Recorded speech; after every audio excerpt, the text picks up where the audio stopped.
Salut à tous, donc c'est Jolène. Donc je vais vous présenter aujourd'hui le deck Salamandre avec lequel j'ai gagné le WSQG1 qui s'est déroulé dimanche 24 novembre. Donc il y avait 83 joueurs et donc 7 rondes à disputer. Donc j'ai fait le score de 7-0. C'était un tournoi un peu spécial puisque j'ai perdu tous mes dice rolls sauf un. Donc je n'en ai gagné qu'un seul, mais j'ai gagné tous mes matchs 2-0 sauf la finale de 1, donc c'est plutôt bien passé, donc ça n'a pas posé trop de problèmes. Donc voilà, donc je vais vous présenter la liste et vous expliquer un peu mes choix que j'ai fait. Du coup, on va jouer 3 Buffalo.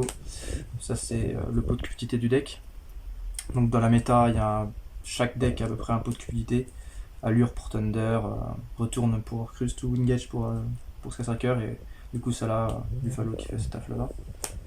Ensuite du coup 3 Spinny, donc ça c'est classique, 3 Foxy aussi, 2 Jack parce que je joue des ailleurs, un Falco, une volaille et une gazelle du coup, donc ça on n'a pas trop le choix de la jouer à 1. Et un Sea Archiver donc, qui fait office d'un bon extender qui peut protéger des OTK aussi, donc c'est sympa. Ensuite en N-Trap j'ai joué 3 H parce qu'elle est feu et qu'on peut la recycler. 2 Fantasmei, donc qui m'a surtout permis de débrick mes mains.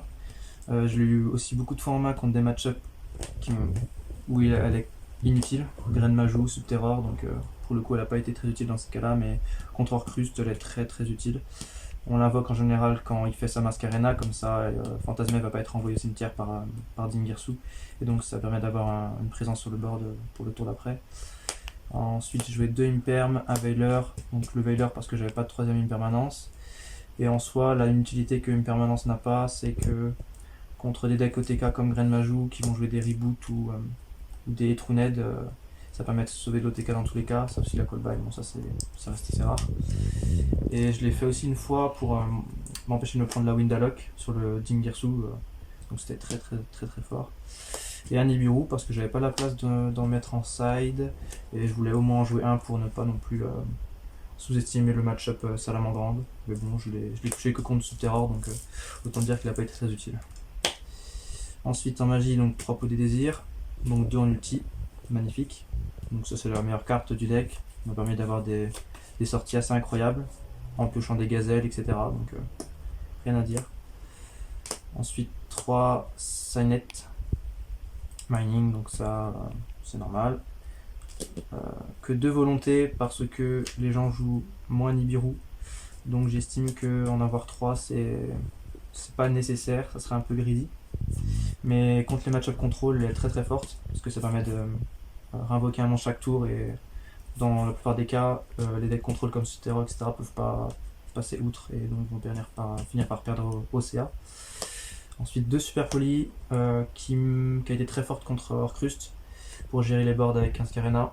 Ça m'a permis de jouer un TP logique aussi et de faire un push contre Subterror pour l'OTK, donc c'était pas mal.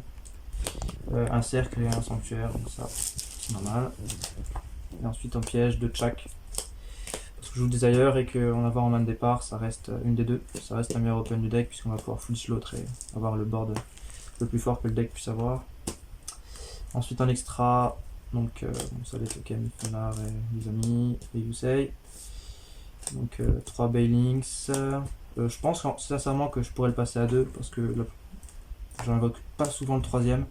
C'est plus une question de confort qu'autre chose.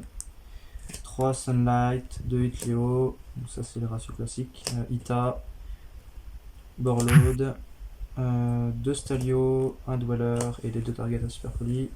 Donc ça c'est l'extra que je joue depuis maintenant assez longtemps, qui n'a pas bougé. Et ensuite en side, donc 3 lancers. Vu que j'avais aussi pas de out anti-MP à barrage en main deck parce que j'avais un peu sous-estimé, on va dire, les match-up control, et j'ai eu raison parce que au final j'en affrontais qu'un gourou. Donc j'ai joué 2 Pancra. C'est fort aussi contre Orcus parce que ça permet de gérer Mascarena et de forcer Babel, sinon forcer Dingirsu, donc c'est pas mal. 2 mind control, donc ça se rend contre à peu près tout. Contre Thunder pour voler le colosse, contre Gourou pour forcer la negate de Findis, etc. Et donc ensuite 4 anti-MP pour Skystriker, etc. Donc 3 cosmiques, un twin. Parce que cosmique je le trouve plus générique en soi. Parce qu'il y a beaucoup de decks contre lesquels on va préférer avoir un cosmique qu'un twin, comme contre Orcus, Salamandre. Donc je trouve la carte un peu plus générique que twin, mais j'ai quand même mis un twin parce que avoir 6 out OMP en side, je pense que c'est le mieux. Ensuite le Sanctum Package que je n'ai utilisé 0 fois, puisque vu que j'ai perdu tous mes dice rolls et que j'ai quand même gagné 2-0, en finale j'ai pratiquement jamais commencé en fait. Et du coup j'ai jamais vraiment eu l'occasion de les jouer pour ce tournoi là, mais elle était très forte. En général elle est très forte. Ouais. Donc voilà, donc merci d'avoir regardé la vidéo et merci donc dédicace à mon équipe, à mes amis, à ma famille, à ma copine et voilà, merci beaucoup.